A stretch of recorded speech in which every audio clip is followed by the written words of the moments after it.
CERT कक्षा 9वीं और 10वीं के लिए महत्वपूर्ण चैप्टर संख्या पद्धति नंबर सिस्टम के बारे में आज हम अध्ययन करेंगे। तो सबसे पहले नंबर सिस्टम संख्या पद्धति के बारे में हम कुछ मूलभूत बातें जानते हैं। जैसे नाम है संख्या पद्धति, यदि इसे हम परिभाषित करने की कोशिश करें तो इस तरह से कर सकते हैं। संख्या पद्धति वह पद्धति जिसमें विभिन्न संख्याओं और उनके गुणों का अध्ययन करते हैं उसे संख्या पद्धति या नंबर सिस्टम कहते हैं। वह सिस्टम जिसमें डिफरेंस नंबर्स और उनके प्रॉपर्टीज का अध्ययन करेंगे वह नंबर सिस्टम कहलाएगा। अब संख्या पद्धति में दो शब्द है, संख्या और पद्धति। सबसे पहले हम संख्या को जानते हैं। तो संख्या क्या होती है? संख्या अंकों से मिलकर बनती है और दूसरी बात संख्या परिमित रूप से अनेक होती है, इनफाइनाइट होती है। अब ये एक शब्द आया अंक। तो अंक क्या होता है? तो अंक संख्याओं को प्रदर्शित करने के लिए हम जिन प्रतीक चिन्हों का प्रयोग करते हैं उन्हें हम अंक कहते हैं। अंक को अंग्रेजी में डिजिट कहते हैं। ये 0 से 9 तक होते हैं। इनकी संख्या कुल 10 होती है। कौन कौन से होते हैं? 0, 1, 2, 3, 4, 5, 6, 7, 8, 9। इस तरह से जैसे एग्जाम्पल में हम समझते हैं 245 लिखेंगे तो इसमें कौन कौन से अंक आए? 2, 4, 5 और इनको हम 245 पढ़ते हैं। अब पद्धति, तो हमारी जो गणित की पद्धति है वह दार्शनिक पद्धति है, क्योंकि अंक जो है हमारे कितने हैं? 10। तो यह जो संख्या पद्धति है दार्शनिक पद्धति, इसको हम दशमलव पद्धति या डेसिमल सिस्टम भी कहते हैं। तो इस तरह से ये हो गई हमारी संख्या पद्धति जिसमें अंक कुल 10 होते हैं, 0 से लेकर 9 तक। अब हम गुणों के आधार पर संख्याओं के बारे में जानेंगे। तो सबसे पहले जब आप लोगों ने कक्षा 1 में प्रवेश लिया और पढ़ना सीखा तो गणित विषय में सबसे पहले आप लोगों ने क्या सीखा? गिनती सीखी। गिनती कहाँ से प्रारंभ होती है? 1 से। और कहाँ तक हो सकती है? जितनी चाहे उतनी गिनती लिख सकते हैं, क्योंकि जितनी बड़ी से बड़ी गिनती हम लिखेंगे उसमें +1 करने पर उसके आगे हमें एक गिनती और भी मिल जाएगी। तो जो हमारी गिनती है या हमारी काउंटिंग है उसी को हम क्या कहते हैं? प्राकृत संख्या, नेचुरल नंबर। तो यदि इसकी डेफिनेशन की बात करें, परिभाषा की, तो हम इस प्रकार से परिभाषित कर सकते हैं कि वह संख्या जो वस्तुओं को गिनने के लिए प्रयोग की जाती है उसे नेचुरल नंबर या प्राकृतिक संख्या कहते हैं। इसे अंग्रेजी के कैपिटल लेटर एन से प्रदर्शित करते हैं इस प्रकार, n = 1, 2, 3, 4 एंड सो ऑन। अब जब हम प्राकृतिक संख्याओं के गुणों का और अध्ययन करते हैं तो हमें कुछ और संख्याएं और तरह की विशेष गुण वाली संख्या मिलती है। जैसे कुछ संख्या इस तरह से मिलती है, हम देखते हैं कि कुछ संख्याएं इस प्रकार हैं जो 2 से पूरी तरह विभाजित हो जाती हैं। तो इन संख्याओं को सम संख्या कहते हैं, अंग्रेजी में इन्हें इवन नंबर कहते हैं। तो इसके डेफिनेशन की बात करें तो वे संख्याएं जो 2 से पूरी तरह विभाजित हो जाती हैं उन्हें इवन नंबर या सम संख्या कहते हैं। इसे अंग्रेजी के कैपिटल लेटर ई से डिनोट करते हैं। तो ये संख्याएं कौन कौन सी हो गई? 2, 4, 6, 8, 10, 12 एंड सो ऑन। इस तरह से बहुत सारी संख्याएं। अब इन संख्याओं को लिखने के बाद प्राकृत संख्या में जो संख्याएं बचती हैं उन्हें हम लिख लेते हैं। 2 हमने लिख लिया तो 1 बचा, फिर 3, फिर 4 लिख लिया, फिर 5। इस तरह से कौन कौन सी संख्याएं लिखी? 1, 3, 5, 7, 9, 11। अब हम देखते हैं कि इन संख्याओं का विशेष गुण भी है। इनमें भी क्या विशेष गुण है? ये संख्याएं 2 से विभाजित नहीं होती हैं।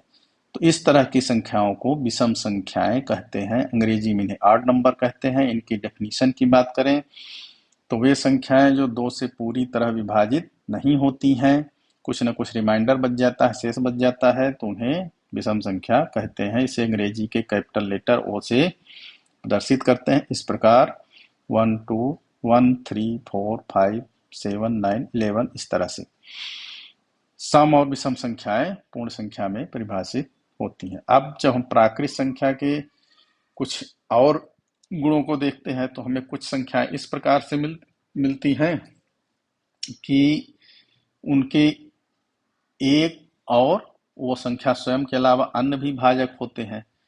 मतलब उन संख्याओं के दो से अधिक भाजक होते हैं, ऐसी संख्या को भाज्य संख्या कहते हैं। अंग्रेजी में इन्हें कंपोजिट नंबर कहा जाता है। इसकी परिभाषा की बात करें तो भाज्य संख्याएं वे संख्याएं कहलाती हैं जिनके एक और स्वयं के अलावा अन्य भाजक भी होते हैं। दूसरे शब्दों में हम इस प्रकार कह सकते हैं कि ऐसी संख्याएं जिनके दो से अधिक भाजक होते हैं, गुणनखंड होते हैं, उन्हें हम भाज्य संख्या कंपोजिट नंबर कहेंगे।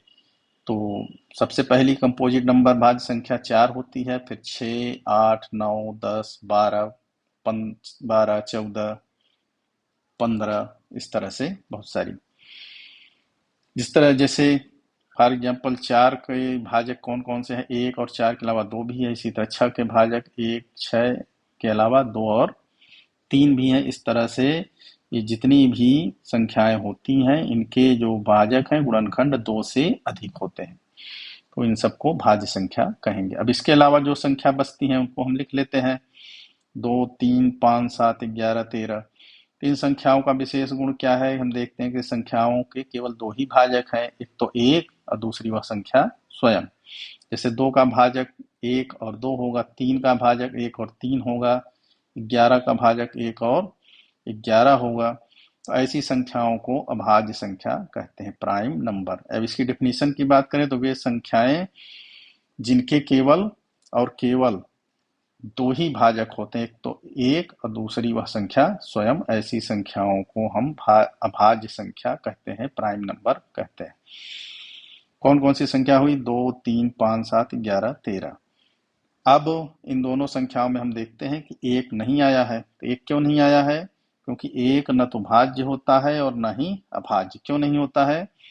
क्योंकि भाज्य होने के लिए 2 से अधिक गुणनखंड चाहिए, 2 से अधिक भाजक होने चाहिए, और अभाज्य होने के लिए कम से कम 2 भाजक होने ही चाहिए, 2 गुणनखंड होने ही चाहिए। और 1 का केवल एक ही भाजक होता है, 1 के अलावा कोई और भाजक नहीं होता है, इसलिए 1 जो है न तो भाज्य होती है और न ही अभाज्य, न प्राइम होती है न कंपोजिट। दूसरी महत्वपूर्ण बात क्या है? 2 एकमात्र ऐसी सम संख्या है जो कि अभाज्य संख्या होती है। इसके अलावा जितनी भी सम संख्याएं हैं सभी भाज्य संख्या होती हैं, और 1 के अलावा जितनी भी अभाज्य संख्याएं होती हैं सभी विषम होती हैं। सभी विषम संख्याएं भाज्य नहीं होती हैं, कुछ विषम संख्याएं भाज्य भी होती हैं, जैसे 9 और 15, लेकिन सभी सम संख्याएं, सभी अभाज्य संख्याएं विषम होती हैं 2 के अलावा। तो इस तरह से हमने 2 संख्याएं सीखी, भाज्य और अभाज्य। अब आगे हम चर्चा करते हैं। प्राकृत संख्या के बाद एक नई संख्या आती है, उसकी आवश्यकता क्यों पड़ी? जब उसी संख्या में उसी संख्या को घटाना हुआ, जैसे 7 में 7 को घटाए तो उत्तर प्राकृत संख्या में नहीं मिलता है, तो इसके लिए एक नई संख्या बनी जिसको हम कहते हैं पूर्ण संख्या। अंग्रेजी में इसको कहते हैं होल नंबर। अब इसकी परिभाषा की बात करें तो वह संख्या पूर्ण संख्या कहलाएगी जिसमें प्राकृत संख्या में शून्य को मिला दिया जाए, या दूसरे शब्दों में ये कहें कि शून्य और प्राकृत संख्या को मिलाकर जो नई संख्या बनती है उसको पूर्ण संख्या कहते हैं। इसको अंग्रेजी के कैपिटल लेटर W से प्रदर्शित करते हैं, इस प्रकार 0, 1, 2, 3, 4 एंड सो ऑन। ये हो गई प्राकृत संख्या। अब इसमें कुछ महत्वपूर्ण बात क्या है कि सभी प्राकृत संख्याएं पूर्ण संख्या होती हैं, क्योंकि इसमें हम देख सकते हैं कि 1, 2, 3, 4 सभी प्राकृत संख्या हैं, लेकिन सभी पूर्ण संख्या प्राकृत नहीं होती है, क्योंकि 0 जो है, शून्य है जो है, वो प्राकृत संख्या नहीं है। पूर्ण तो है लेकिन प्राकृत संख्या नहीं, इसलिए सभी पूर्ण संख्याएं प्राकृत संख्या नहीं होती हैं। अब इसके बाद कुछ ऐसी संख्या भी हुई कि जैसे अब हमको छोटी संख्या में बड़ी संख्या को घटाना है, 5 में 7 को घटाना है तो उत्तर आएगा ऋण 2, या उत्तर हमको पूर्ण संख्या में नहीं मिलता है, तो इसके लिए एक नई संख्या बनी जिसको हम कहते हैं पूर्णांक संख्या। अंग्रेजी में से इंटीजर्स कहते हैं। पूर्णांक संख्या क्या होती है? शून्य, धनात्मक और ऋणात्मक संख्या को मिलाकर पूर्णांक संख्या बनती है। परिभाषा की बात करें तो प्राकृत संख्या में शून्य और ऋणात्मक संख्या को मिलाने से जो संख्या बनती है उसे हम पूर्णांक संख्या कहते हैं। इसको अंग्रेजी के कैपिटल लेटर Z से प्रदर्शित किया जाता है इस प्रकार। Dash dash dash -1 -2 -3 0 1 2 3 dash dash dash and so on. ये जो जेड शब्द है ये जेहल से लिया गया है। अब यहाँ पे महत्वपूर्ण बात क्या है कि सभी प्राकृत संख्या पूर्णांक संख्या होती है, किंतु सभी पूर्णांक संख्या प्राकृत संख्या नहीं होती है। क्यों? क्योंकि जीरो पूर्णांक तो है लेकिन प्राकृत नहीं है। इसी तरह सभी पूर्ण संख्या पूर्णांक संख्या होती है, किंतु सभी पूर्णांक संख्या पूर्ण नहीं होती है। जैसे -2 पूर्णांक तो है लेकिन पूर्ण नहीं है। अब इसके बाद कुछ संख्याएं इस तरह होती हैं जिनको हम p बटे q के रूप में लिख सकते हैं। तो ऐसी संख्याओं को हम परिमेय संख्या कहते हैं। अंग्रेजी में इसे रेशनल नंबर कहा जाता है। इसकी परिभाषा की बात करें तो इसको इस प्रकार से परिभाषित किया जा सकता है कि वह संख्या जिन्हें p बटे q के रूप में लिखा जा सकता है जहां q जीरो नहीं होना चाहिए और p और q क्या है? पूर्णांक संख्या है। q जीरो क्यों नहीं होना चाहिए?